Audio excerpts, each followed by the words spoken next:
আপনারা দেখছেন DM technology, এবং আমাদের হাতে একটা ডাজা একটা পড়ে গেছে যেহেতু পার্সেল, এটা খুলে দেখবো আজকে কি কি আসে প্রোডাক্টটা অবশ্যই আপনারা দেখবেন। আর এটা একটি মূল্যবান জিনিস, আপনারা অবশ্যই দেখেন। এটা আমি আনবক্সিং করি।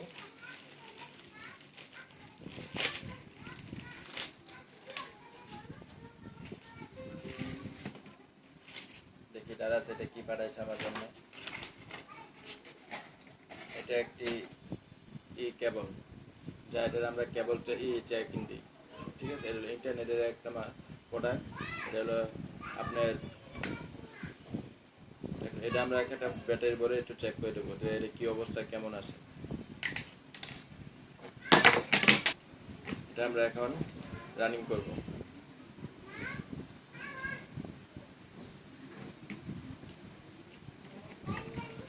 ব্যাটারি ভরা কমপ্লিট। এটা এখন অন করে দেখব এটা কিরকম ভাবে কি কাজ করে তা আমি আপনাকে দেখাই দেব।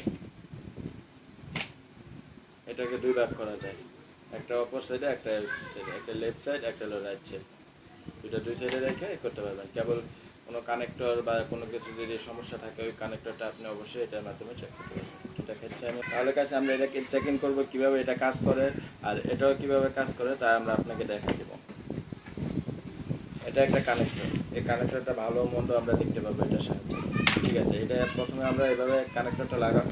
প্রথমে সুইচটা অন করে দেখবো আগে, সুইচটা মাঝখানে দিয়ে অন করলাম আমরা, পাওয়ারটা অলরেডি চলে আসছে, ঠিক আছে। তো আমরা এটাকে এইভাবে লাগাবো, কানেক্টরটা লাগাবো এখানে, এই কানেক্টরটা লাগাবো এখানে, এই কানেক্টরটা লাগাবো। লাগানোর পরে কিন্তু দেখেন অলরেডি বাতি জ্বলতেছে, দোনো সাইডে অলরেডি বাতি জ্বলতেছে। কানেক্টরটা ভালো মন্দ সব কিছু এটার মাধ্যমে দেখা যাবে। অলরেডি আমাদের কানেক্টর চলতেছে।